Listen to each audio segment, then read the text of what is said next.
In this final CineGuru MAX tutorial, we're going to take a look at how you can prepare your cinematics for standalone.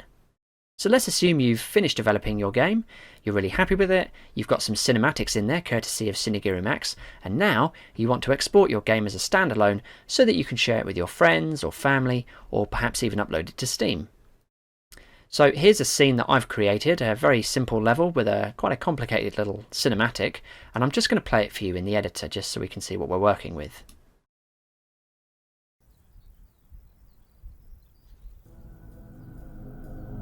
I have all the footage I need now. Huh? So there's a few different things going on there. We've obviously got an actor who says a subtitled line of dialogue. We had a little image sequence there as well to kind of mimic the camera effect. There's some sort of letterboxing there and a static image that comes up on screen. And we've also got this rolling text as well.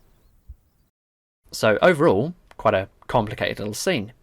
Now, if we were to export this as it is, unfortunately, we're going to get some errors when we try and play this standalone. And that's because CineGuru MAX doesn't know to include certain files which are crucial to this scene working. So just to demonstrate that, I'm going to come out of this level. We haven't made any changes. And I'm just going to export this as a standalone. This will be fairly quick because it's a pretty small level. There's not too much going on. And then I'm going to go into My Games folder, and I'm going to try and play this standalone and see what happens. So we need to shut CineGuru MAX down for this to work, but here's the export that we've just done, CGM export test, and we're going to fire that up.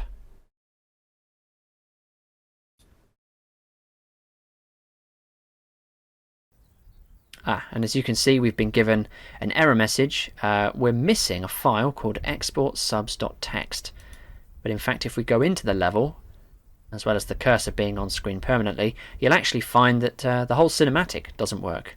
Our cameras aren't triggering, nor are our actors. There's no images.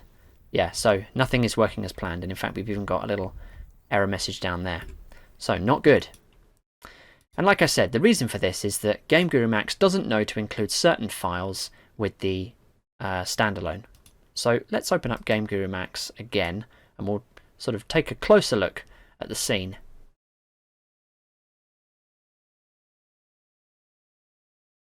So, export test. So the scene is made up of a few different elements. We've obviously got our actor, and she's controlled with an action text. And in the action text, we are defining a music track up top.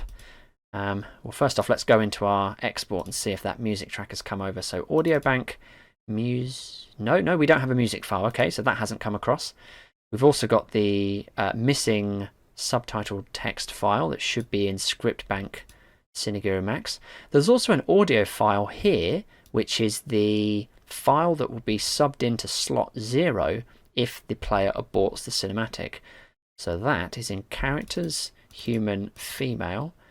And we are looking for a file called sfx_female_gasp_2.wav, and that hasn't come across either, although some files for that character have come across.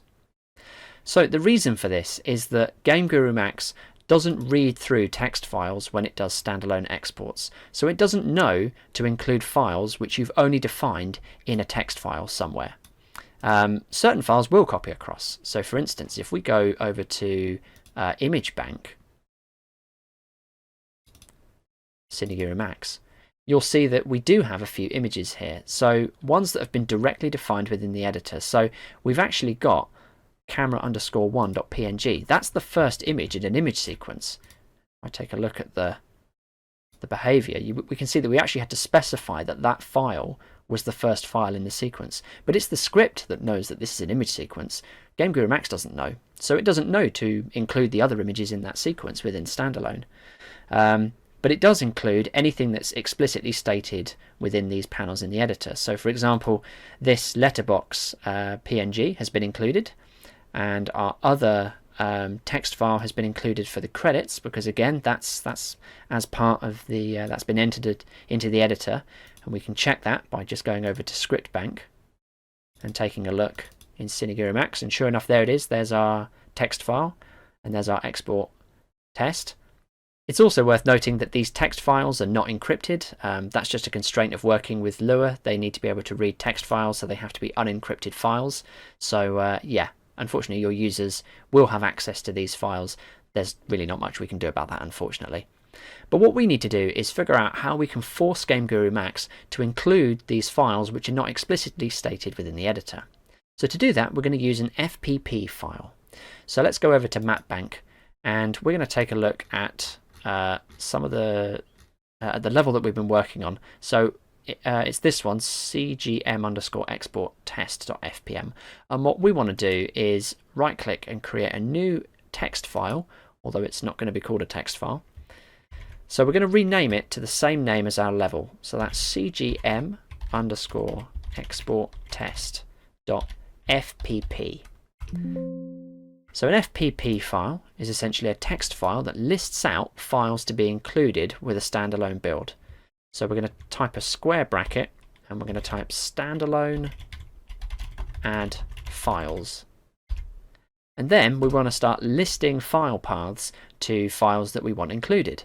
So these are going to be files that are only found in our action text. So we're going to want to put down this audio bank file, for instance. So we need to make sure it's single slashes rather than double slashes within the in the file name. We're also going to want to include our subtitle file. So let's just copy that across. And again, make sure it's single slashes, not double slashes.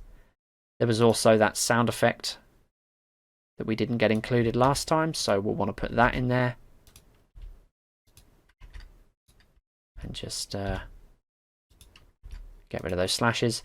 And we're also going to want to include the other images in that image sequence.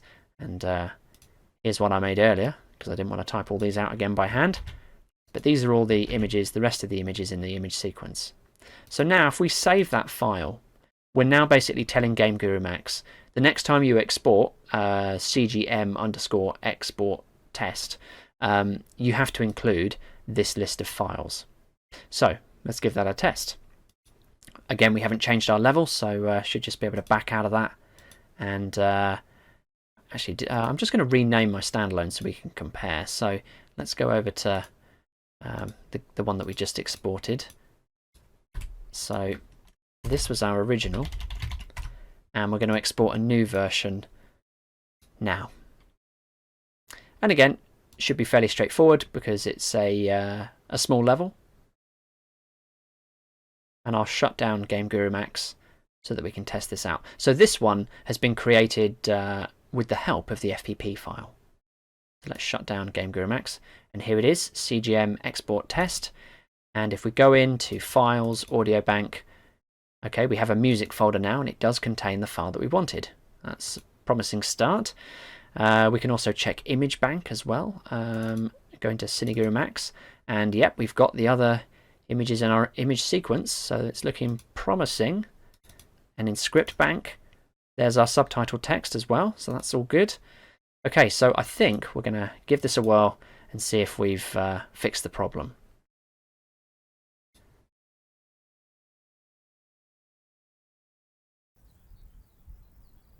Okay, so the level has loaded this time, no error message, and sure enough, when we walk into the Cine trigger zone,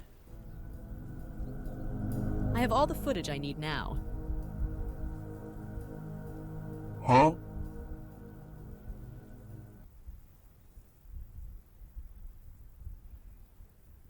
yeah, and there we go. It's working great.